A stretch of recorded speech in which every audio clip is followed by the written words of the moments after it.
Hey everybody, and welcome to The Void, a show dedicated to filling the void between being an employee and becoming self-employed. Most people refer to starting your own company as taking the leap, as if they're blindly jumping off a cliff and into the unknown. This show is here to help you understand that it doesn't have to be that way. As always, if you like what you're hearing on the show, please do us a favor and help share The Void with somebody else who might also be wanting to start their own company.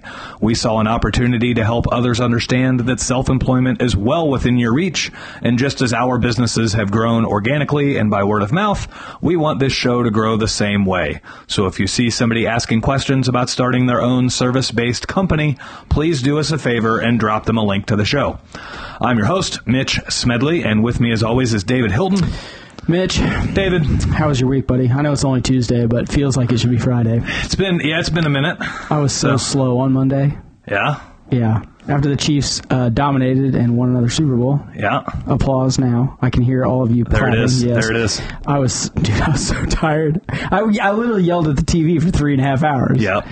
Mostly when Rihanna was singing. It was so bad. Oh, my God. It was awful. Yeah, well, they're not in a position to win at a halftime show anyway. Like, no. There's been so many good ones. Well, you get a scantily clad woman on there, and they get clapped back for, you're not representing women very well. And then you put another woman on there who's like way over covered up. And, oh, yeah. You know? Yeah. So I just miss... They just can't win. I just miss real music, I think. Yeah. Like, I'm just an old fart now. It's like I just miss real music, and like now it's all shit like that, and it's just, no thanks. It's all. I mean, it's also Bruno Mars is like half, like when his was awesome. Yeah. Like it was legit. It was badass. Yeah. You know, and it's like, I mean, I wish they'd do stuff like that. Yeah. Like when the Red Hot Chili Peppers were on there, it was awful. None of their stuff was plugged in. It was all dubbed. I mean, it was obvious. Well, Rihanna's was all dubbed too. There's no freaking way she was singing that live. Too, but I didn't watch it close enough. There's no way she was singing that live. Like I went out to the office and like turned on some music and hung out for 40 minutes before the Super Bowl came back on. I think she was singing. I just think though that she was singing, but there was also maybe her voice in the mix, like 30%. Yeah, her voice was 8%, just enough to where they could say, she's actually singing. Yeah, it was awful. Yeah. God, it was awful. Yep. You get everyone crying about OSHA regulations being up on those platforms. Like, I can guarantee you she was harnessed in somewhere. Like, it's running down her pants or something. Because she didn't move. Like she wasn't walking. I didn't even think about that, but yeah. Like, I mean, you're right. I can guarantee you they were clipped in somewhere. You don't get on a stage that big and not... By stage, I mean like Super Bowl national primetime TV, and not be following OSHA rules. So that's probably true. I didn't even think about that. People just love a good conspiracy. I kept telling Joey, just in the first 10 minutes, I said, man, how cool would it be if one of them cables snapped? Yeah. Like, how awesome would it be if one guy fell off? And I didn't even think about that. Yeah, you're right. They're probably tied to the table itself, right? Cable snaps, platform falls right down onto DeMar Hamlin. That's awful. Poor guy can't catch a break. Did you notice at the beginning of the game they introduced him and he's standing on the field and some fucker walks up and starts patting him on the chest? Really? Like, don't hit him too hard, man. Chill. No, I did not see that. Yeah. Wow. So. Game was good, though. Yeah, it was good. It was real good. Another ring.